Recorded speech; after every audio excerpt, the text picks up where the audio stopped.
WaxAngel has been brought in, specially imported to help discuss some of the Korean players, as he does have an excellent connection with all their little details, in case any of you are unfamiliar with some of the Korean players who qualified. Before we step into the bracket show, I wanted to discuss a little bit about what the Team Liquid Star League is and its significance in the community. TeamLiquid.net, of course, the it site for StarCraft and StarCraft 2. And of course, I know you're listening Hotbit, and that's my little way of winking at you live. Team Liquid is so large and so active that they created their own tournament, the Team Liquid Star League, that was, quite honestly, the largest international tournament for StarCraft when it initially came out. After 2 seasons of it, Team Liquid Star League 3 coincided with the release of StarCraft 2, and it was a really exciting event because we got the chance to see not just some of those big name players that a lot of people knew of that were popular in beta and in the early days, but it was a chance to be an international proving grounds. It was a chance for players who were talented but hadn't had that opportunity to step into the limelight to get that chance to qualify. And now here, the same story with Team Liquid Star League 4. There were, 15 tournaments? Or excuse me, 15 tournaments were held, 15 qualifiers, with all those winners advancing on to the Team Liquid Star League. The next 14 in terms of ranking points were also in. That means 29 players were decided via that way. And the remaining 3 spots were the top 3 from last year. That would be Thorzane, Naniwa, and Empire Koss, all 3 of whom have continued to perform brilliantly. In fact, their stars have risen since that initial TSL4. So here today, we will be presenting the 32 players of the Team Liquid Star League 4 and how all their pairings are panning out. I mean, Marcus, I actually just want to throw to you for a minute and ask what your experience has been like casting the qualifiers for TSL4. Yeah, so, I mean, obviously the biggest change that we've had this season with the qualifiers is the fact that there were the NAEU qualifiers, and then there were the Korean qualifiers. And for anyone that followed along, they saw just how stacked these brackets actually got. In fact, they were so stacked that many of you probably tuned in and you got to hear the round of 8 and then the semifinals and then the finals, which was, of course, a big treat. So, I mean, casting has been really fantastic. I got a chance to cast with a few different casters than last time as well, but more importantly, to see some of the players continuously coming back and putting in the effort either to win a qualifier or just to amount the points necessary to qualify in was pretty exciting. And if anyone watched the final NA, EU, or Korean qualifiers, there were a lot of situations where those points ended up, determining whether or not someone was going to be in the tournament or just make it or just miss it by a hair. So that to me is really exciting. I love that qualification process, and it was a lot of fun.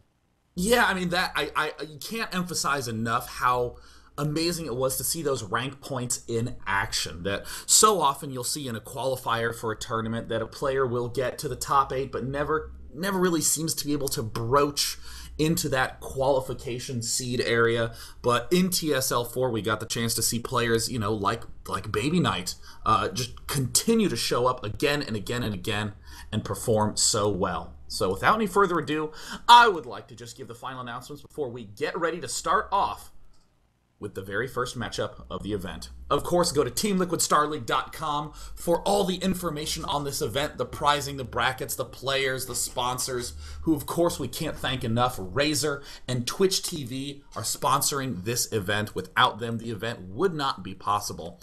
And of course, I wanted to let everyone know about the TSL Plus ticket. I know a lot of people are always interested in the TL swag and more ways to support Team Liquid.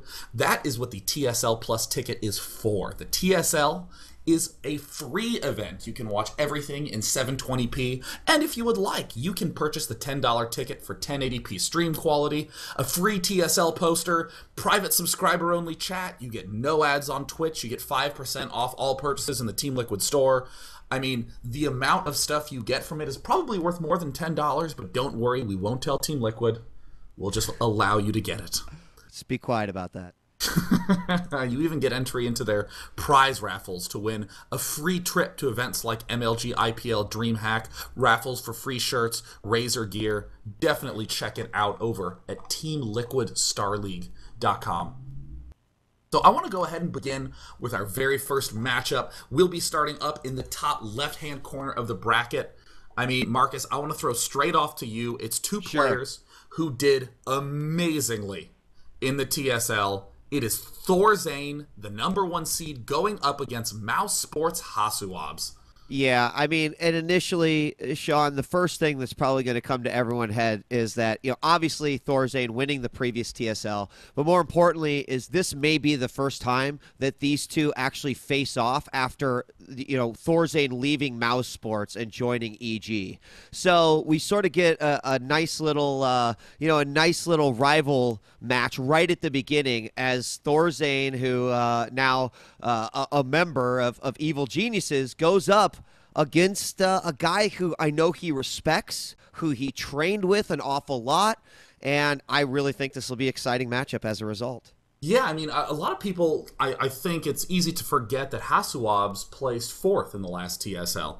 He is an extremely strong player right out the gate, and that sort of consistency has held throughout. Thorzane has his very direct attack-oriented Terran versus Protoss. Hasuabs has the very defensive, win with one big attack style Protoss versus Terran. And I want to throw it over to you, WaxAngel, and ask a little bit about your thoughts on the matchup. Yeah, it's really harsh that Thorzane has to face a player like Hasuabs in this first round, but it's just how the points worked out because Hasuabs came in last on points in the qualifiers, so he got the last seed. And I think the interesting thing here is we know how good Thorzane is because he has such a great reputation for doing well in tournaments, but the thing is we actually haven't seen him play as much ever since he went to Korea. And when he went to Korea, his first Code A match, his Code S match was alright, but not great. And we really don't know how he's developed in the few months he's been there because we know 1 month isn't enough to really get the most out of Korea. Is 2 months enough? Because we know, at least in Naniwa's case, it took him several months, almost half a year before, he finally, all that training really turned into great results. So, it really depends on what Thorzane got out of his time with the Slayers. Yeah, I mean, that I think is going to be one of the hardest matchup toss-ups out there. If I had to pick one, I'd probably lean towards Thorzane because, you just expect the last champ to at the very least make it to the round of 16. I agree. Now, I want to head up onto the matchup of who they will be playing coming up. The matchup directly underneath that, another big foreigner versus Korean matchup. It's going to be Mouse Sports Mana going up against StarTale's Hack, which is, I think, a matchup that initially wouldn't have garnered as much attention, maybe even 2-3 months ago. But Mana taking that convincing win at DreamHack, I mean, even taking out Stefano on his way to victory, and Hack, who started to stream so much on TeamLiquid.net and has started to get regularly over 2,000 viewers tuning in, and people are starting to see that he is not just a solid player, but is extremely flexible. And, WaxAngel, I wanted to ask you about, StarTale Hack's style. I mean, what sort of play have we seen out of him in a lot of the GSL or Korean tournaments? Well, I mean, I don't know. He's another one of those all-around great Terran players, and sometimes you think, those kind of Terran players, they all fade together if you're really good at fundamentals, mechanics, but he's starting to stick out a lot, and you might even say these days he's actually better than the StarTale Bomber, who used to be the face of StarTale for a long time. But a bold claim. Yeah, wow. But I don't know, with Bomber being so inconsistent, and Hack's not exactly well, he hasn't made the Code S yet. He has chance in the up-down matches soon, but I don't know, he's just showing so much potential these days in the last 6 months or so. I feel like he'll be able to make a Code S this season, and he's just going to do well in both tournaments. I'd throw back to you, Marcus, to ask about Mana and his play style, that he's so good with these careful, meticulous defenses that, I mean, I really think started off in DreamHack Winter 2010, almost 2 years ago, or 18 months ago, said Sean, figuring out how time works. I mean, It's okay. I mean, because you're right. Like Mana in the European scene, especially, has always been a pretty consistent player. But what a lot of people didn't Yeah. know, and now they're discovering, is that Mana was always balancing the game and his schoolwork. And Mana has since Yes. Yes. finished up his schoolwork, and he has said many, many times, if you watched his interviews or caught up with anything like that, that you know that Mana now is focusing on the game 100%. So I mean, Mana has been a great player. I don't think that his style is necessarily super aggressive or super defensive. I think that it's just very all around, and more importantly, I feel like he makes really good decisions when he plays. So Oh if he my can, God, does if, he? right? So I mean, if he can dedicate that time that was once going to school to the game, for mechanics, for additional training, I think that we could actually see a pretty good game here. I think a lot of people are thinking this is a kind of a toss-up match, and the fact that they are so close in seeds means that it should be that way anyway. And I'd even say, Wax, do you think that Mana will be able to withstand Hack's crazy aggression? I'm not sure because if you looked like around this time last year, Mana was coming up as an incredible PPT player, but like this, recently, I'm not sure if that's even his best matchup. He's looking better in matchups like PvZ these days. I'd actually say that in terms of like the matchups they're good at, Hack's really, really good at TVP. I think I would favor him here just because of like the matchups they're better at. I honestly think it's probably going to go into Hack's favor, but again, I would love to see that wild card play for Mana. I would really, really love it.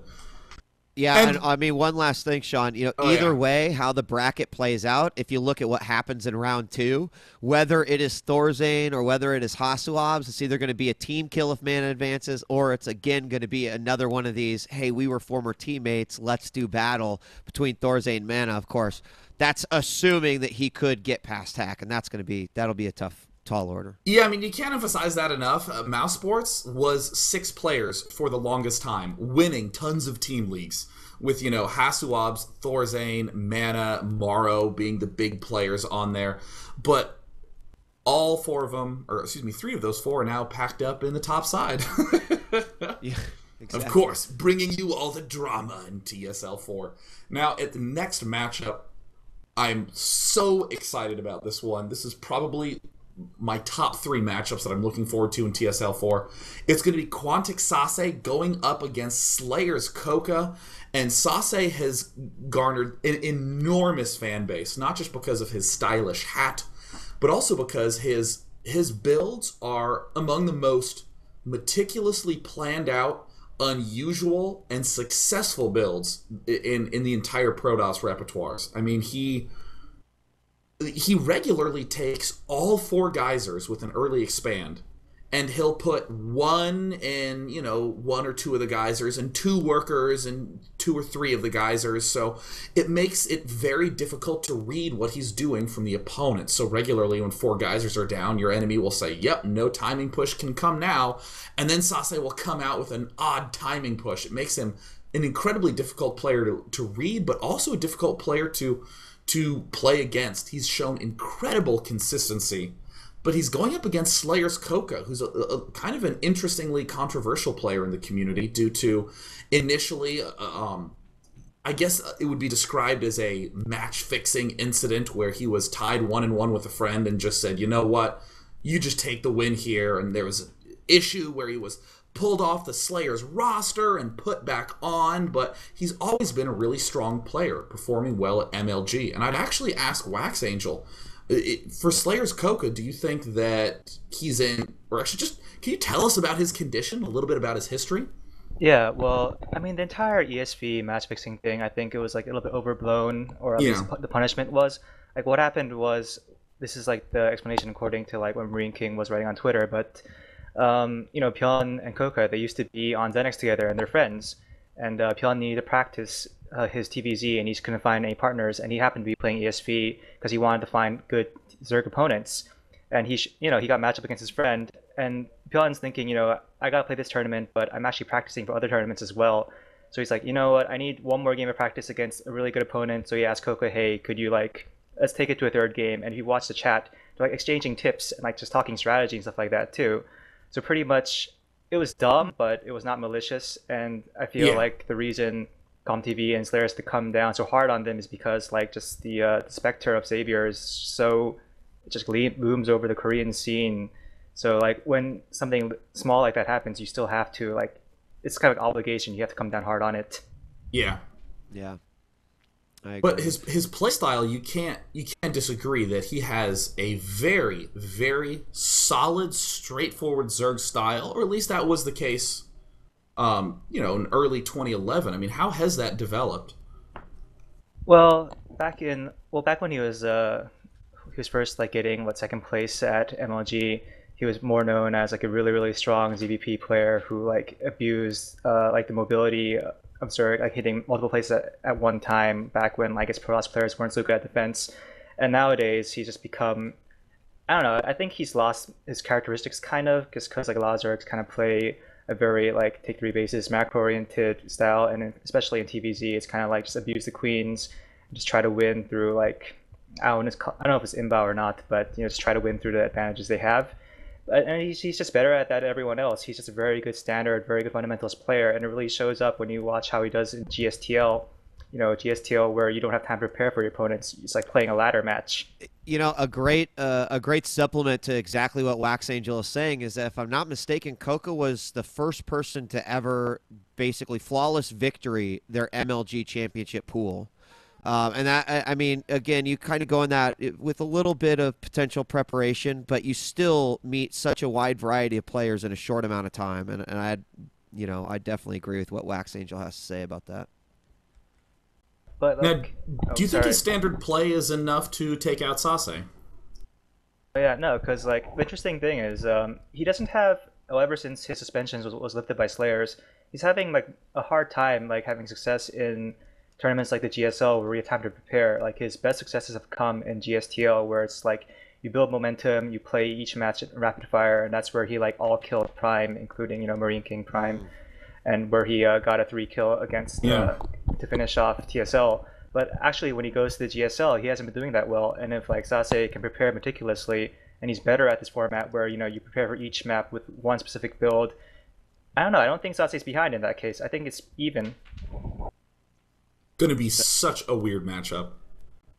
Just the standard versus the unorthodox. I think WaxAngel makes some good points, and I'm excited because, as you mentioned earlier, Sean, Sase is such a treat to watch.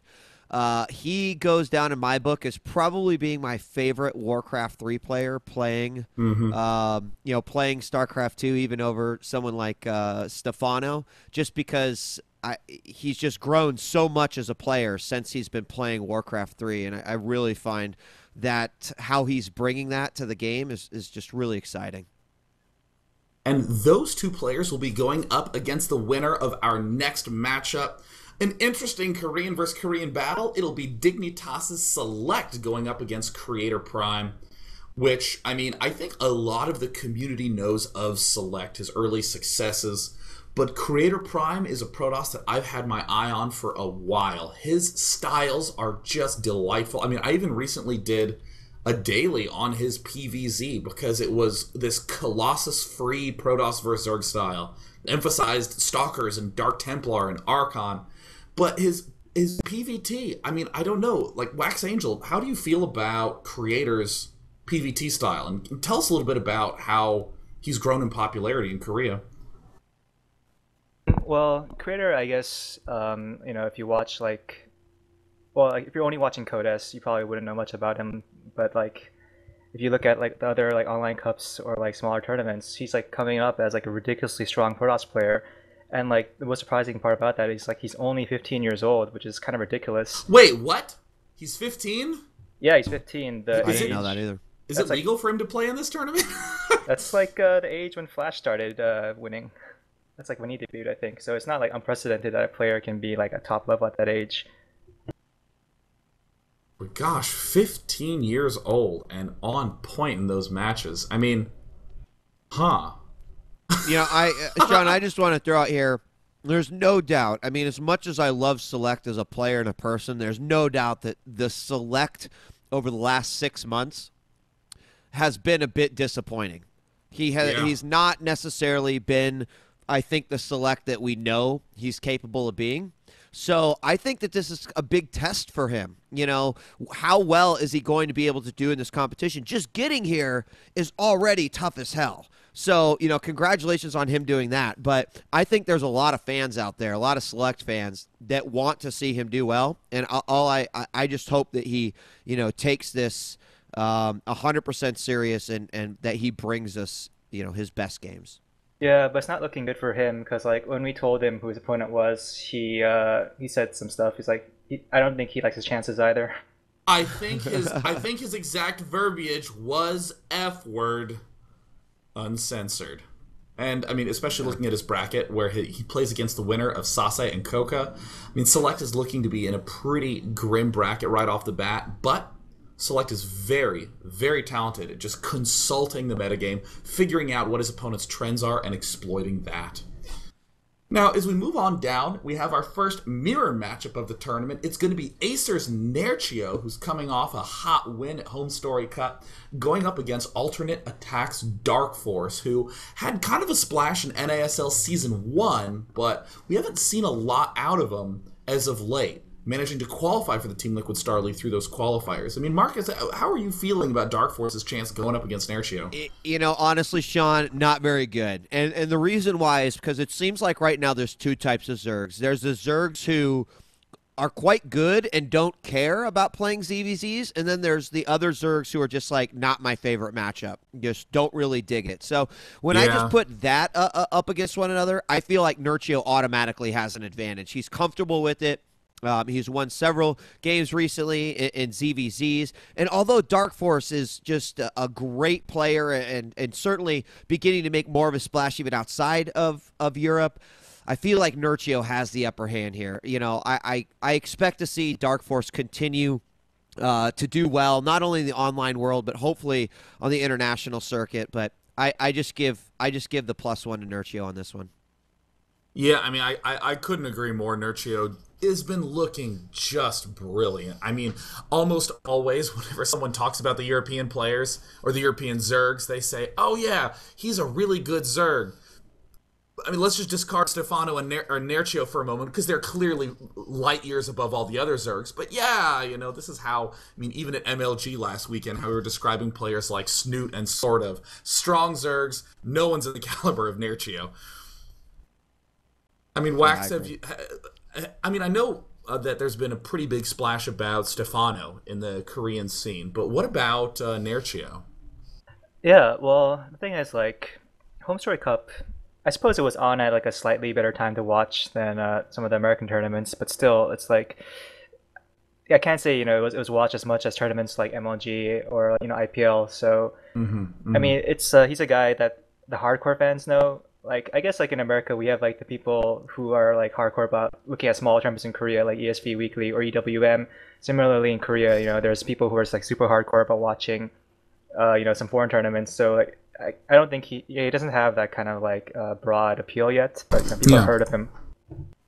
Well, let's move on to another mirror matchup that's going to be right beneath there. It's going to be two players that I think don't quite get enough credit, but certainly are strong players in their own right. Empire's Beastie Cutie going up against NSH Sting. Beastie Cutie, of course, living in America, training out in the pro house that's out in, I believe, Rancho Cucamonga, California. Yeah, the one that Mr. Bitter has put together. Yeah, just steamrolled his way right to a quick first. But his opponent is Sting, and honestly, I would probably say that this is the one player in this tournament that I know least about, and that's what WaxAngel's here for. Help me out, WaxAngel. Make me look smart. No, like you're right, because like Sting is like a mystery even in Korea, because like if you look at the guys who qualify for this tournament, they're the guys who like go around the online scene, the qualifier scene, and just crush it. And Sting is not that kind of guy. Like he doesn't usually win these kind of like one-day online tournaments. He just came out of nowhere and had like one really hot run, and he came in and he did really well. And he's not really even a guy that we've seen much of in Code or even in GSTL. Like, even in GSTL, he's like the third string Terran for NSH. He's passed over usually for Jakji and Sculp. But so like usually, like his best performance, honestly, to date we've seen in a broadcast game was probably his TSL4 run, which makes it really hard to judge like how consistent this guy can be or like how good he can be in the actual tournament. You know, and I think that's still important to bring to light the fact that the Team Liquid Star League is a qualifier open tournament. There's the only invites were the top 3 from TSL3. And I think that that's the sort of thing that helps equalize the playing field a bit. You know, you do get players like Hack, Coca, well known before, but still had to battle their way here, and Sting was on completely even footing with the rest of them. I actually believe that Sting was one of the winners of a qualifier. Is that correct? Yeah, he 3-0'd out first by cheesing him every game, unfortunately. That's awesome. It's a skill to have. And actually, let me just interject some comments about Beastie Cutie, because he's generally known as a Terran who is just gonna basically try to be relentless with you and just kind of knock you down a little bit at a time before he can just move in and completely crush you. But the other thing that I always enjoyed about Beastie Cutie, and we saw it come out a lot of times during his team matchups, is that if he needed to be aggressive and in the same way that Sting was in the matchups that you just talked about, he can be. So he has a really good understanding of performing cheese or really early aggression and also stopping it. So this could end up being a really cool matchup as a result of that. I'm pretty excited to see, because no matter who wins, they're going to get a chance to go up against a Zerg player, and both of them have posted pretty decent results in that Zerg matchup. I would say that even though Nerchio and Dark Force are just terrifying players, it still is not quite as scary a starting bracket as, for instance, the Sase Coca Select Prime, or excuse me, Select Creator one that we just looked at. Which, yeah, of course, if you had to pick if you had to pick like a matchup where a foreigner upsets a Korean, I don't know. I think I picked this one because it's I would say Sting's probably out of the Koreans we have in this tournament probably the weakest. Maybe not by a huge margin, but definitely the weakest. Mm-hmm. And BC Cutie's been playing really, really well ever since he came to the States to practice. So I think he'll do really good. And we have a similar story going into the next matchup on the TSL4 bracket. It is the third mirror matchup in a row, ESC Daisy versus LGIM's First. And I would say that probably before the MLG Arena that happened this very weekend, these two players wouldn't have gotten nearly as much focus as some of the other players.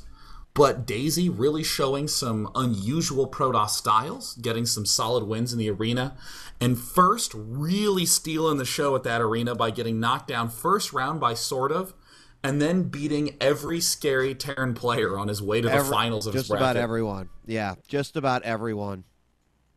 Well, I mean, Sean, I just, let me just jump in here. I'm excited for this matchup.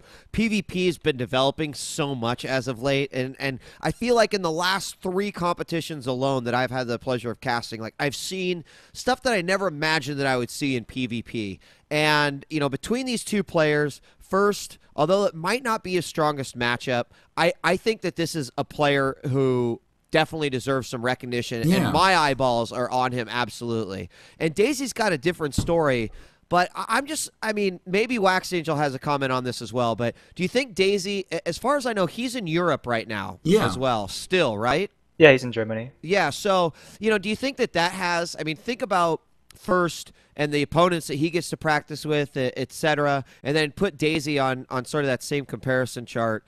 How do you feel like they are going to match up?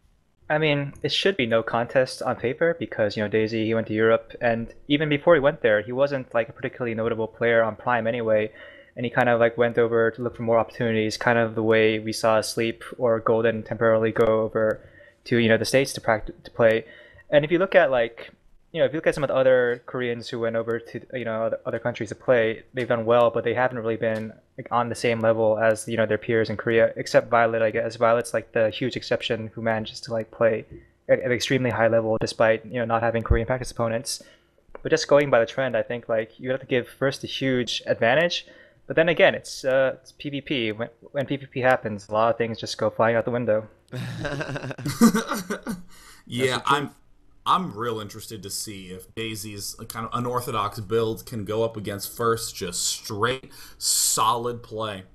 And their opponents in the next round will be the winner of the last matchup on the left And I honestly think a lot of people know how this one's going to pan out. Dignitas's Bishu going up against Liquid Teja. And oh god, Teja's Terran vs. Protoss is so good. Oh my god, it is so good. It's stupid. It looks unfair. It's aggressive. It's the sort of style that people initially gravitated towards in the beta. Dropping, doing a lot of attacks, these ninja hitting multiple places at once. And then for about a year, maybe even as long as 16 months, Terrans fell back into this expanding, macroing more, staying on 3 barracks, waiting to get to ghosts and doing maxed army engagements. And that's pretty much the way it's been. And then suddenly Teja comes out of the gate with this hyper-aggressive style. I mean, no discredit to Bishu. Incredibly solid player. But I think Teja will just roll through Bishu and roll through the winner of Daisy first. Yeah, probably so.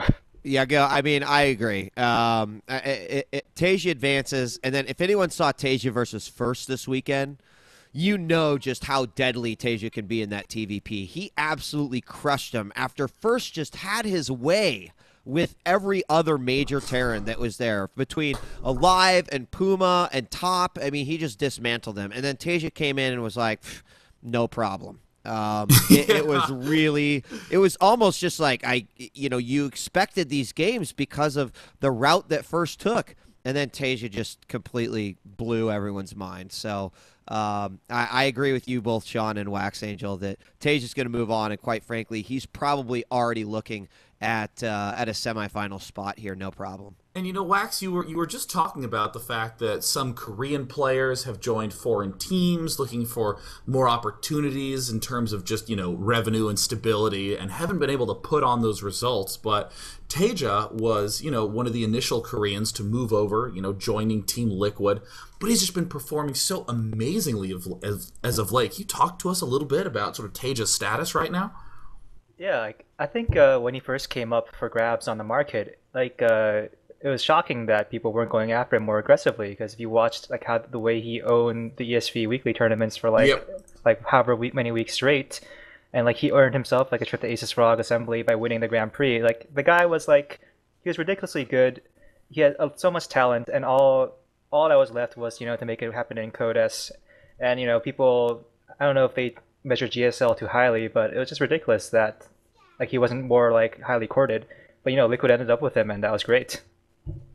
I mean, a lot of people I think don't know about his successes in the ESV Korean Weekly, where essentially the best of the best players sign up. GSL Code A, Code S players are all there every week playing in that tournament. And Teja, I think, won 7 out of 8 in a row, clean victory, and that level of consistency is kind of impossible to execute. But he's been maintaining it over months.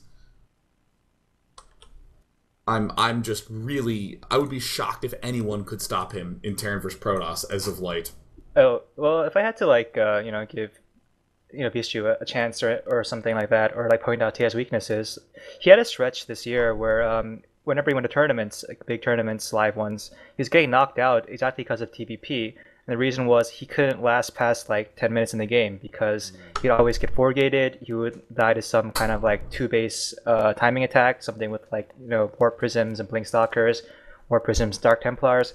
His defense was very porous at some point in time, but he managed to patch it up in recent days, which has made him I don't know if that makes him invincible, but if maybe Bishu could try to exploit that, try to attack him early or something like that. Yeah, that is a good point. Sase did manage to take down Liquid Teja at the Red Bull Battlegrounds tournament pretty handily with a 4-gate and that warp-in tactic that won at 10 minutes, just as you say. So there certainly are a couple of bumps that I suppose Teja needs to work out of his play, but man, does he ever look strong as can be. I'm excited. That's a good side of the bracket, man. I mean, there's going to be some great players to come out of there, great games to come out of there, and to think about what's going to happen in rounds 2 and 3 up to the finals. It's awesome to see. So one side done. Let's head on over to the other side, where, of course, Thorzane was the number 1 seed, and you know who the number 3 seed is. It is Empire Koss going up against a real up-and-coming star, Roxkiss's Freyr, who, again, maybe 2 or 3 months ago, not a lot of people would be that familiar with him, but he went on an absolute tear at DreamHack, and that DreamHack was quite a stacked tournament. I mean, having top Code S players, winners of previous DreamHacks coming out, the best Europeans, and Freyr quietly worked his way all the way to the top 4. I mean, Marcus, have you gotten the chance to cast a lot of Freyr's games? I have. At DreamHack, I actually got a chance to see him, in front row seat, and it was really exciting. I mean, throughout his competitions, there was like the buzzwords like Fryer, Fryer, Fryer, Fryer, Fryer. And then once he made it to later rounds, we started seeing some of his matches, and it was really quite impressive what he was able to accomplish. Also, if you guys saw him in any of the qualification tournaments as well, he's always very impressive. So I think kind of just a new name on the scene, but Roxas, of course, the radical online extremists. Well, that's exactly what they are, because they've been showing up at a lot of these tournaments and just surprising the hell out of people. And, this might be another instance of that happening. Kaz, even though he's got that number 3 seed, and he has had a victory since the last TSL event, Fryer is certainly the player who has been the most prominent in the news lately with his victory. So he might have the advantage just for that, as far as like the community or the fan pick. Yeah. But I do think it's still going to be a great matchup, because Kaz seems to be one of those players you just can never underestimate. Yeah, Koss does strike me as the kind of guy who is excellent at winning series. But we've seen him struggle at winning tournaments where it's these 3-day marathon events. But this is why I'm most excited for this TSL, that there's such a long break in between the matches that, if you're a Koss or a Freyr, you really get to prepare for this match specifically. And I would probably have to throw the advantage to Koss. I mean, yeah. Yeah. Because it's a PVT, I'm just going to agree with you. I think if anyone is still wondering about Fryer, like, go watch that Fryer versus Damaga match from DreamHack, and you'll see the potential in him. But that is a PVZ, and that's a whole different ball game. So, I mean, with the fact that it is a PVT, I'll have to side with you a little bit, Sean. I don't know what WaxAngel thinks. Well, I don't know about Cuss. The thing is, like, Cuss just seems like the same he's been for like forever now. Like, always super greedy, always somehow getting away with it, or most of the time than not, and always like posting like solid online results. But like, I don't know, it's just still waiting for that big championship, I guess. Whereas like, I don't know if this is like biased or not, but it's a little bit more excited to see Fryer, someone who's like relatively new and like coming up. I don't think that's biased. I think that's pretty natural, because anytime new names come out on the scene, it's really exciting, especially when they take down big opponents. So I don't think so at all. Yeah, and I mean, again, every player who's here today had to battle their way through some intense qualification processes to arrive, so I am just not surprised at all that Freyr managed to come off that hot win at DreamHack and get a win.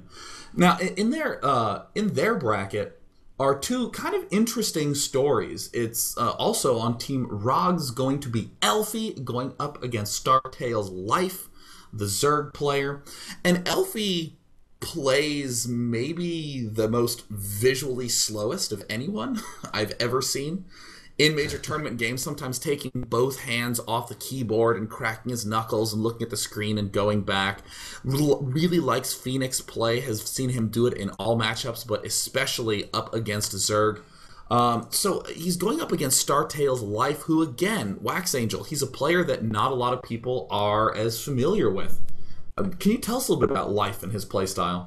Yeah, like Life's a player who probably, well, he was like known as a really good online player for a long time, but he never really managed to figure out how to get it done in like the Com TV booth. Like, he would just like flame out of Code A and wherever he was playing. And this happened for like maybe like 1 or 2 years now. He was constantly known like as a really, really great online player, but once he went live, he was terrible. But suddenly, like this season, he just started like something clicked. He turned it on. He Yeah. figured out how to make it work, and he, I think we all know. I think he all killed Liquid in GSTL, and he like Yeah. a bunch of other great results. He's especially known for ZBZ, but it's not going to be relevant here. Oh, also he's actually younger than Creator. He's also 15, but What? by like 7 months younger, I think. Oh my gosh! I hope Team Liquid provided appropriate permission forms for all the players in the tournament, and their parents signed it. Marcus, Elfie is going to be Life's opponent, and Elfie, I think, probably most notable in the IEM China event, narrowly losing to Idra, performing very well there. I mean, do you think that he will have the appropriate techniques to be able to take down a player who is as solid as Life? I mean, Life in the two in like the two big beatdowns that WaxAngel talked about. Of course, the all kill versus Team Liquid, and then the other one, EG Slayers. I think that Life's gonna he's gone up against enough beastly opponents that I think that Life is going to be able to take this one okay. I think that Elfie, in terms of qualification, I think he actually won to be qualified, if I'm not mistaken. Yeah, it was like qualifier number 9. But I think that Life is going to have it, and I'm not just saying that because he's a Zerg. And I feel like I don't know. It's just how I feel, Sean. I think that I would trust how you feel, Marcus. I'm it sure is. That's It's not that indigestion. It's that feeling. Elfie has did impress when he first started hitting the scene, but I think that Life since then has just shown that he's going to be a top level player. And at 15, there's only up to go. Elfie's still a younger player, but I'm just going to have to say I'm going to go with Life on this one. Yeah. Yeah, I think everyone Elfie is like leaning weird. a little. Oh, sorry. Yeah. Sorry. Elfie has like, I don't know, like people, they like to point out how slow Elfie is, and they're confused about like how he's so good when by all standard metrics he should be bad, but he managed to make it so far in tournaments.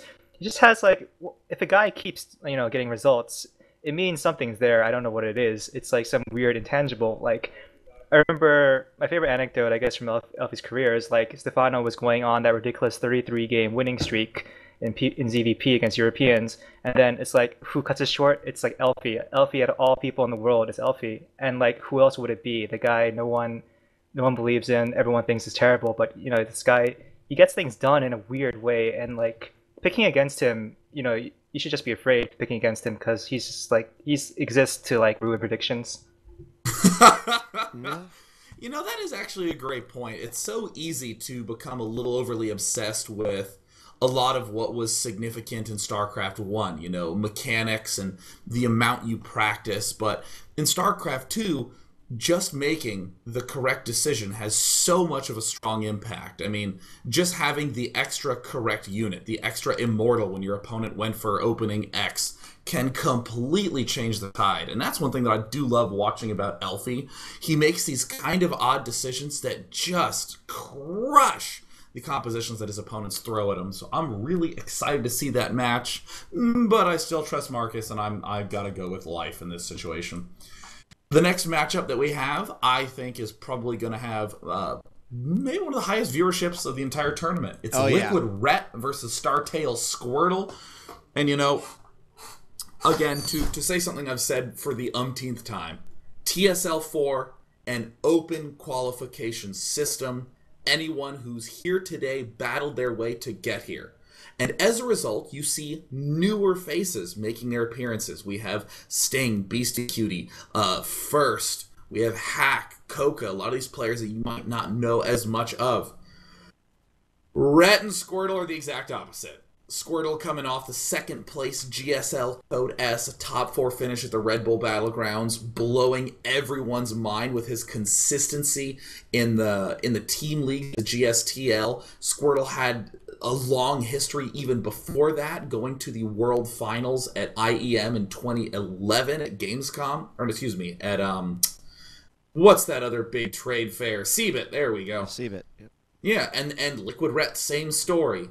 wasn't really playing StarCraft 2 and joined Team Liquid just under Liquid Nazgul's faith that Rhett would be brilliant enough at the game. And what a great bet that was. I mean, Liquid Rhett performing amazingly in beta, getting tons of high-ranked finishes at MLGs, seems to be getting scarier and scarier at every event yet, and his Zerg vs. Protoss, I think, might be his best matchup. I'll just jump in here and say I agree. I mean, this is going to be you'd mentioned the Red Bull event where Squirtle did very, very well, and they did play there. It was 2-1. Rhett did take a game off them, and I have to say I believe that event was at the end of May, Sean. So Rhett's play as of the last 2 months has really, really accelerated. So I think that there is certainly a hope and a beacon of light here, but it isn't going to matter because it will be an explosive matchup either way. I honestly believe that either of these players is capable. Squirtle certainly probably has that upper hand in terms of just looking at it on paper, but I can never count out Liquid Rhett, especially this being the Team Liquid Star League. Yep. I have to feel like he is going to give every single ounce of his power into fighting that one matchup. And I guess I'm going to go against WaxAngel here. Earlier, he said he thought if there was going to be one upset that he thought that it might be over on the other side of the bracket, but I might have to go here. I think if there's going to be an upset, I think it's possible we could see Rhett move on. Yeah, now with so much history, I have to throw to you, WaxAngel. Squirtle, really well known for this beautiful Stalker, Blink-focused PvT style. But in his Protoss vs. Zerg, we see Squirtle falling back and relying a lot on that standard 2-base Immortal Sentry all-in. I mean, do you think that Squirtle's going to be able to, either just win with that push or whether he's going to come to the table with some new tricks? Yeah, I think if he brings like 2-base all-in style, it's going to work against him because like at lair phase in the early mid-game, Rhett's like as good as any Korean or even better. He just like crushes people at lair. His real weakness is just, when it goes super late to Hive, when he starts to get picked apart by harassment and just like mismanagement of his broodlords and stuff like that. But like if Squirtle tries to play in the mid game, I definitely think Rhett has a great chance. But like as we saw like Rhett just fall apart, at NASL Grand Finals, like anyone who can harass well, particularly, he just gets torn apart. It's kind of brutal to watch. Yeah, it's good points. Going to be a really, really big matchup. I honestly think that whoever wins that series is probably going to make it to at least the round of 8 of this event. I mean, Liquid Rhett and Squirtle just look so good as of late. The last person in that upper right quadrant will be Millennium's La Lush going up against Startail Curious, another Zerg vs. Zerg matchup. And La Lush is kind of an interesting player in the community. He's performed very well online, consistently at the top of the ladder, and yet has never really had a big tournament splash. Curious, on the other hand, has been scary as hell. I mean, I don't know how else you put it. He's just an incredibly intimidating Zerg player who's actually quite talented at the Zerg vs. Zerg matchup. So I honestly think that that's probably a pretty clear vote for a lot of people. If they had to pick one, would go for Curious. But I mean, djWHEAT, La Lush, does he have a strong chance here?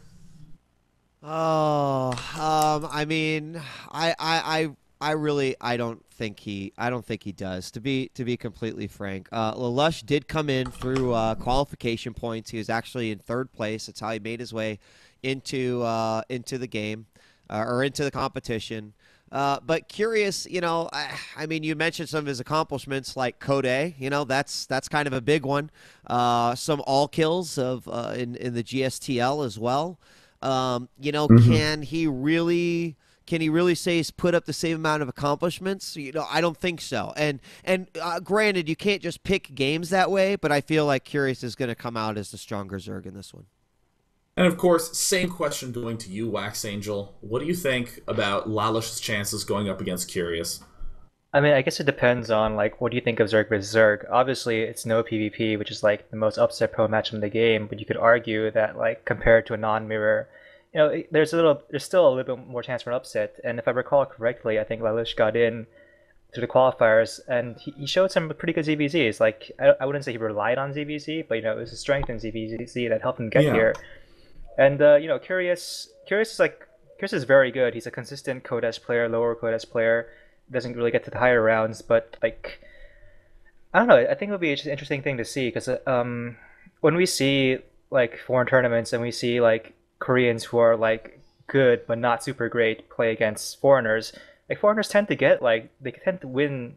They get upsets in ZVZ. It's not a matchup where they get crushed, like where there's a skill gap showing. So Yeah. I think Curious probably favored, but Lush definitely has a chance. Kind of interesting to note just the statistics on them. La Lush has under 50% win rate against Terran and Protoss lifetime, but has a 62% win rate against Zerg. It's always been his crutch matchup in terms of just numbers. But interestingly, Curious is the same story. He has solid win rates in Terran versus Protoss, but it's his versus Zerg matchup that's at 71%. That, again, has been a real strength of his. So at the very least, I'm excited to see whether, either of them will have some special plan because they just are so good in this matchup.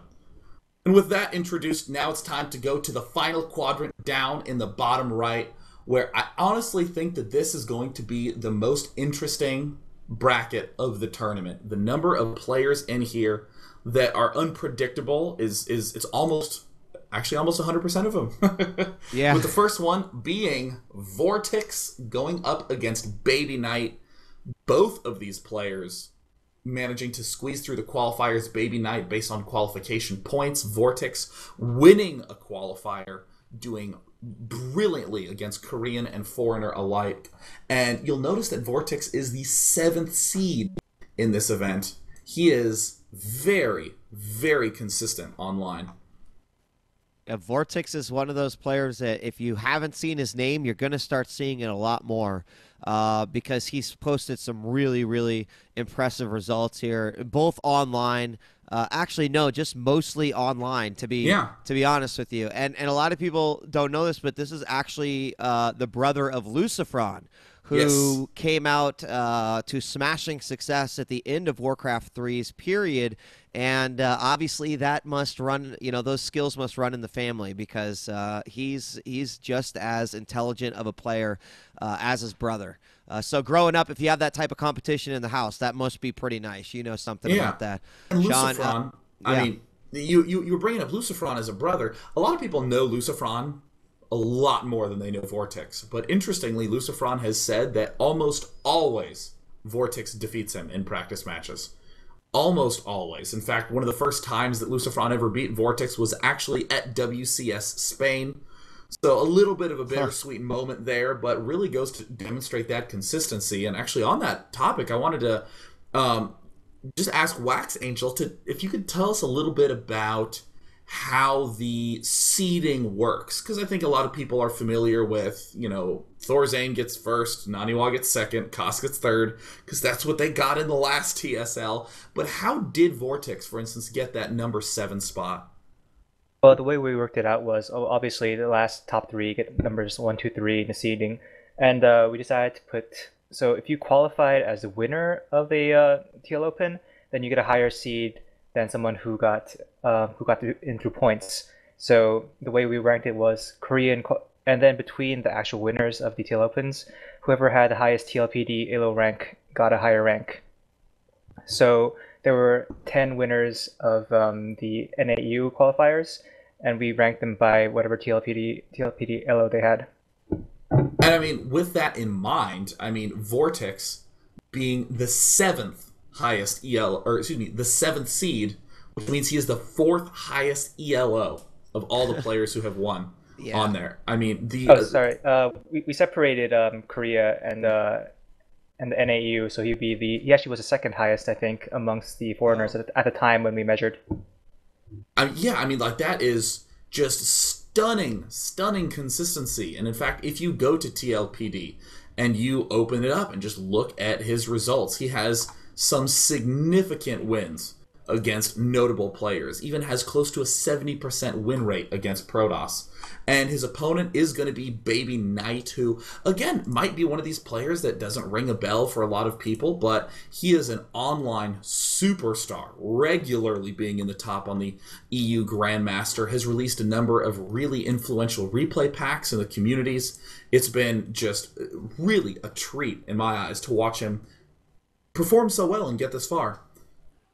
I mean, I'll definitely back you up and echo that as well, Sean. There's been a couple. I mean, I actually got to see him a little bit in the qualifiers, where he did fall a couple times, and I think Baby Knight actually was number 2 in the qualifier points. But he always placed very high enough to get those high value points to make it into the tournament based off of those qualifier points. But I have to agree with you. He's again, FXO kind of producing another interesting player, one that I feel like I want to watch.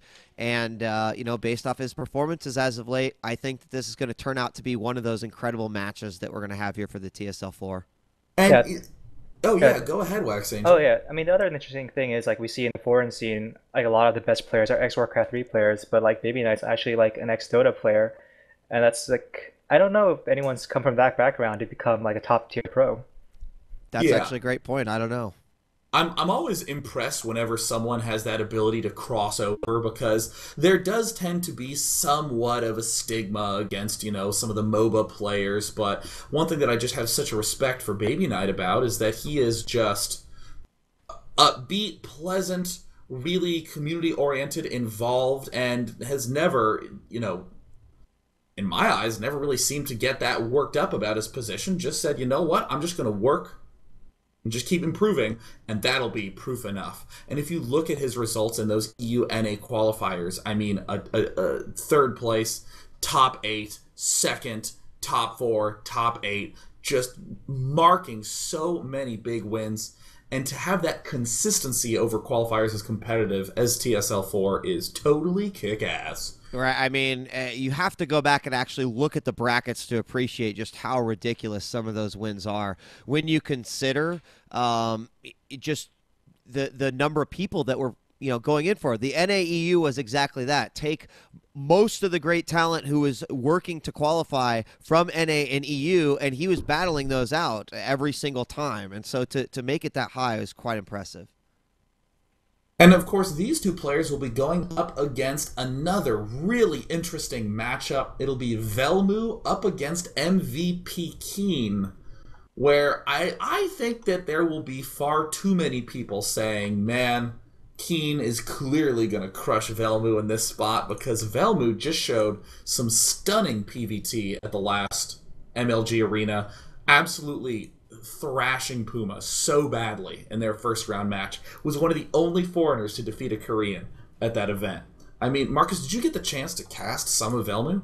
I actually did not cast any of Velmu in the last MLG arena event, but I got to watch a few of his games on sort of the spectator side or on the analysis side, and he is he is kind of the whole package, I feel like. I don't know how to necessarily explain his presence, but he seems to just soak up everything around him. It's kind of hard to explain, but I don't know if you ever watched him interact at some of the arenas, but he gets in with the Koreans. He was talking with the Koreans. I feel like he is doing everything he can to try to be the best player he can with the resources available to him. If that, I hope that makes sense. But there's no doubt that when you see him play, he has that star power. And as we've kind of, alluded to many times today during the bracket show, keep in mind that like TSL3 was the breakout for guys like Thorzane and guys like Naniwa. And I feel like Velmu is one of these players who could be a result, get that breakout from a tournament like this. I mean, people already know his name, but he's someone that I feel like could eventually go on to do some really great things. I mean, Keen, though, he has one of the best gifts on the internet, so that's a tough one. Yeah, I mean, Wax, tell us a little bit about Keen for any uninitiated to the awesome. Well, okay. Well, one note about Velmu is that, so he beat Puma 2-0, and then he goes on to lose to Goody 0-2. So what are we getting here? Like, obviously there's a lot of potential there, and obviously it's inconsistent. So the same thing with Keen mostly. Keen's like another really young player who like kind of took off last year in the summer when like every Terran was doing well, and then Terran got nerfed, people figured stuff out, then he started doing poorly, but he picked himself up again lately. And the thing about Keen is like I guess most people would know him as a more cheesy player. Like he can definitely play late game, but he does like those all-ins a lot too. And like most famously, like if you watch the Codes group this season, what he did was like he was up against Squirtle last season's champion, and he does the proxy 11-11 barracks twice in a row, and he beats him. Like I don't know, I haven't really seen him play or like play that often for like a super late game where you have like 200 to an army and you have to like manage Vikings, Ghosts all together. I feel like that's like one thing that foreign Protoss players have always been pretty decent at, when playing against Korean Terrans. If they can get just maxed out and get that death ball, they always seem to have like a decent chance against anyone, unless it's someone like transcendent like Teja. So I feel like Transcendent, awesome. at least the late game, like at least at the way he manages like the armies late game, the combined like 220 Terran force versus Protoss is really really amazing. It's like guys like Alive, Pion, Teja were the best at that, I think. But like I don't think Keen's there yet, and if Wemu can like just hold out and he can kind of play the super long game, he definitely has a chance here. Will be certainly an interesting matchup, one that I'm definitely going to be looking for. In the bottom right half of the bottom right bracket, we now introduce two players who I know a lot of people were talking about earlier on in the 2011 and a little bit late in 2011, but haven't gotten the chance to talk about too much as of late. It's been Major and Hyun. Hyun, a solid Zerg player from TSL. Major, who's been out in Korea training, the Mexican Terran player, but we just haven't really seen that many stunning results out of him. He's largely been over there training, trying to improve. Perhaps the most notable result of his was winning the Blizzard Latin American Invitational. I mean, I would actually just ask Wax right away if Major has any sort of, I guess, clout in the Korean scene. I mean, to be honest, like I don't know, I don't want to be cruel, but I'd say no.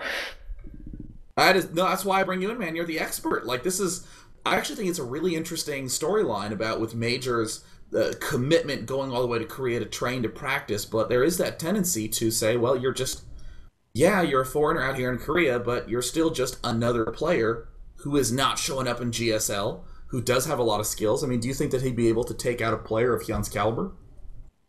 That's kind of funny thing though, because like at least with Major, I mean, he has like a rep at least for being good online, and the thing with this kind of tournament is like guys who won't necessarily do well in a live tournament, they'll, I don't know, it's more of like a home environment, I guess. This is more of a comfortable environment. You can play from your home. You can play at at some reasonable time, and you just feel comfortable and play like it's a ladder game. So maybe it's just a chance for guys like Major coming out. But yeah, I mean, objectively, you have to say Hun's favored here. Yeah. I was curious, is Hyun in Korea? Yeah, he's TSL.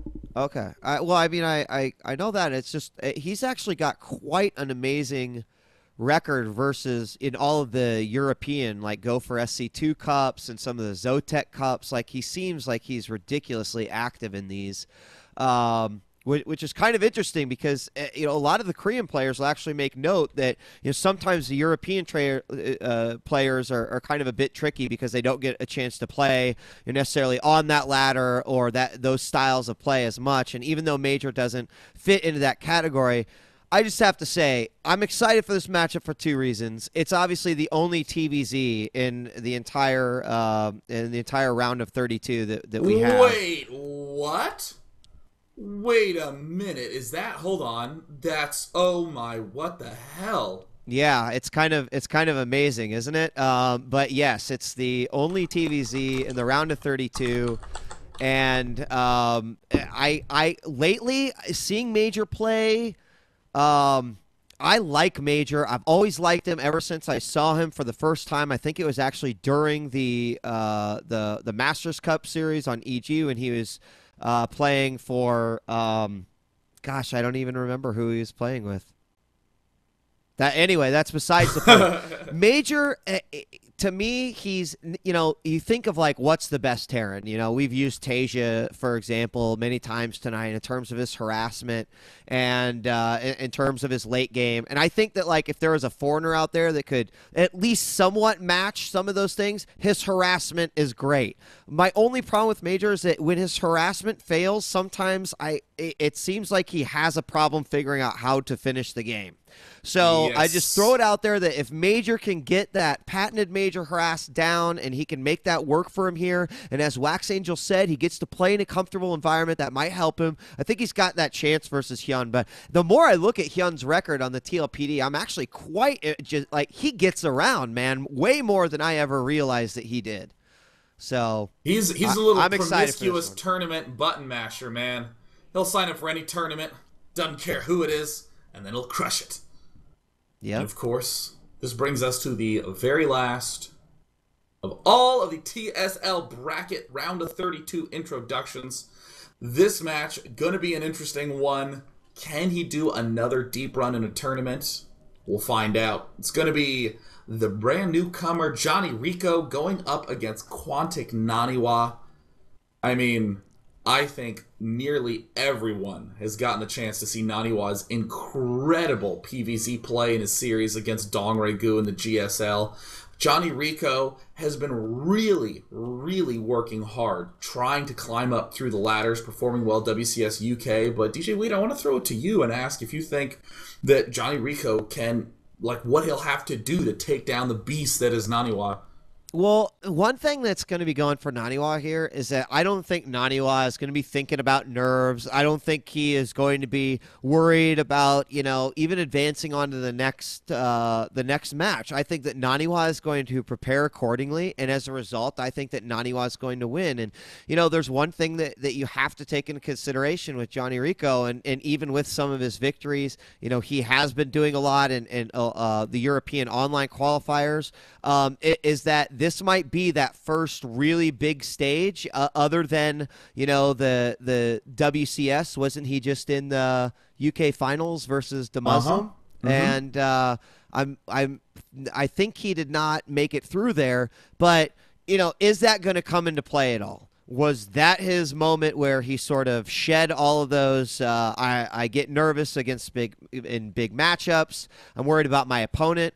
I don't know, but I just feel like Naniwa's got the advantage of having the experience, being in Korea for so long, being able to prepare for Johnny Rico, and unless Johnny Rico can break Naniwa down and just figure out that perfect "this will kill you" build, I think that Naniwa is going to be able to take this one.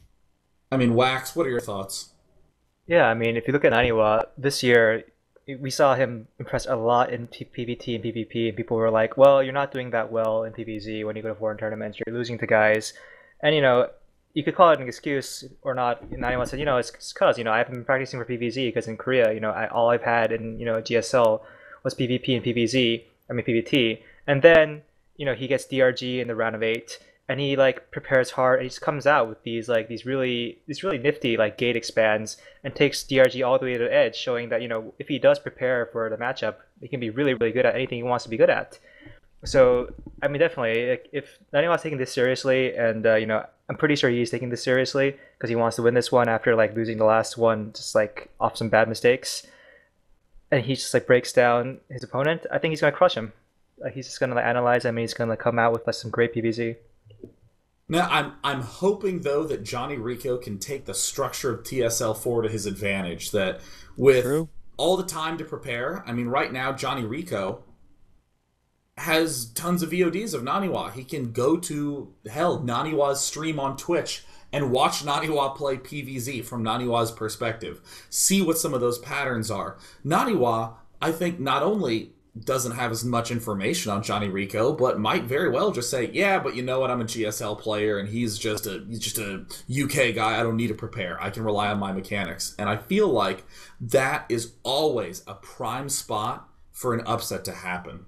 So I honestly think that no matter what the results, if Johnny Rico gets totally crushed, he chose the right person to lose to. You can never blame someone for losing a matchup to Naniwa. So with this, we now have every single round of 32 match before you. Again, a little bit of surprising results, like only one TVZ in the entire round of 32. But before we close out the show, I just want to ask both you, Marcus and Wax, what one matchup you're really looking forward to in this entire bracket. Let's start with you, Marcus. Oh God, I knew you were going to put me on the spot. I should have been thinking about this beforehand. Yes, but I thought you'd be like, which match is, and you just said what match? Pick one. That's all you get. Owned. Then if I only get to choose one, it's Rhett versus Squirtle, hands down. That's the one. That's the one that if I had to just choose the one, that's the one I'm going to choose. Yeah, I mean, it's kind of hard to neglect that matchup, as those pretty much are two of the most popular players in the entire tournament. Mr. Saint Snorlax, I'd ask you the same. Yeah, definitely Red versus Squirtle is interesting, but I'd have to go with Sase versus Koka because I think they're players who are like could be as good or already as good as Red and Squirtle, except they just haven't had the opportunity to prove it on like a huge stage yet. And I think these are guys who are only going to get better and just like have more of an impact on the scene as time goes on. So I just really want to see who wins here. And I'm going to do one of my watch this moves. I'm going to be choosing neither of those matchups. Ooh. I'm really... Oh, yeah. Ooh. Bam. I honestly think that the matchup I'm most looking forward to is going to be Select versus Creator Prime. Creator has just blown my mind in PvZ and PvP, and I'm really excited to see how his PvT is going to pan out for two reasons. One, I just fully expect it to be highly mobile, really aggressive, but also Select is one of the best preparers for tournament matches. Has really showed it at events like NASL, and I honestly think that Select is going to come out the gate with something real shocking, and I'm interested to see how Creator Prime is going to react. So with that, ladies and gentlemen, we have approached the very, very, very, very end. Oh, can I put you on spot for a second? Yeah. You mind if I put you on spot too? Do it. Could you pick someone to win? If I had to pick someone to win this entire tournament, wow. Can I give two? Does that work? Yeah, give your top two or top three. Yeah, take two because I don't want to participate in this one. It's too tough. It's making my brain hurt already. I actually think it will be either Creator Prime or Liquid Tasia. I think it's going to come down to that matchup. I'm gonna just pick one because I don't want WaxAngel. I don't want to hedge. I'm gonna go with Squirtle because I think in the online portion of the tournament, probably you're right. Creator and Tasia are the strongest players, but the final is live, so I want to go with a player who has experience in that setting. And Mr. Marcus djWHEAT Grand, what is your one or two? Yeah, I agree with both you guys. Oh, that was so good, Marcus djWHEAT Grand. I'm gonna sideline this because I'm gonna have to do predictions for Live on 3. I really need to think about it. Wow, the veteran with 12 years experience in broadcasting successfully sidesteps two inquiries at once. I can't give Slasher any advantages, man. Oh God, that is so true. Oh, I think that is Slasher's calling in life, is to one up in the prediction game. But with that said, ladies and gentlemen, thank you so much for watching the Team Liquid Star League 4 bracket show. Head on over to teamliquidstarleague.com to find the schedule, to book out that evening, cancel the date with your girlfriend, make sure that you get the homework done early so you can watch all the matches in the round of 32. The games will start this Saturday at 2 p.m. Eastern. That would be 11 a.m. Pacific and 8 p.m. in Europe. And 7 p.m. if you're in England, because you're just behind 1 hour, and I don't know why. And I'd also like to once again remind everyone to go check out the TSL Plus Pass. Head to teamliquidstarleague.com and check it out. Gives you tons and tons of extra bonus stuff. The whole goal of it is just an opportunity for you to support teamliquid.net and all the awesome stuff that they do. I have already snatched mine up personally. You get 1080p quality streaming, free TSL4 poster, subscriber-only chat, Twitch TV, no ads going to run on that when you have this pass, 5% off all purchases in the Team Liquid store, and most of all, you get entered into a raffle for a chance to go to a live StarCraft event like MLG, IPL, DreamHack, and some free swag. I'd ask you, djWHEAT, anything else you'd like to say before we close out? I know that a lot of people are still interested in learning more about how the brackets actually sorted themselves out. So I just saw on the Team Liquid page, teamliquid.net.